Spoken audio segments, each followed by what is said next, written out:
বৈশ্বিক নিন্দা সত্ত্বেও ফিলিস্তিনের গাজা দখলে আবারও নিজের অনড় অবস্থানের কথা জানালেন যুক্তরাষ্ট্রের প্রেসিডেন্ট ডোনাল্ড ট্রাম্প। রোববার সাংবাদিকদের তিনি বলেন, গাজা কিনে নিতে এবং এর মালিকানা পেতে প্রতিশ্রুতিবদ্ধ তিনি, যাতে হামাস আর ফিরতে না পারে তা নিশ্চিত করা যায়। ট্রাম্প বলেন, আমরা যখন এটি পুনর্গঠন করব, মধ্যপ্রাচ্যের অন্যান্য দেশকেও কিছু অংশ দিতে পারি। যুক্তরাষ্ট্রের প্রেসিডেন্ট বলেন, এই অবস্থান থেকে ফিরে আসার কিছুই নেই। গাজা এখন গুঁড়িয়ে দেওয়া একটি জায়গা, বাকিটাও মাটির সঙ্গে মিশিয়ে দেওয়া হবে।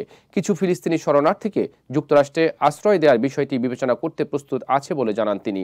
এদিকে গাজা দখলে ট্রাম্পের ঘোষণায় কড়া প্রতিবাদ জানিয়েছে ফিলিস্তিনের স্বাধীনতাকামী সংগঠন হামাস। সংগঠনটির গাজা প্রধান খলিল আল হাইয়াহ বলেন, মার্কিনীদের পরিকল্পনা অতীতের মতো ব্যর্থ হবে। ট্রাম্পের বক্তব্যে কড়া প্রতিক্রিয়া জানিয়েছে তুরস্কের প্রেসিডেন্ট রিসেপ তাইয়েপ এরদোয়ান সহ মুসলিম বিশ্বের অনেক নেতা।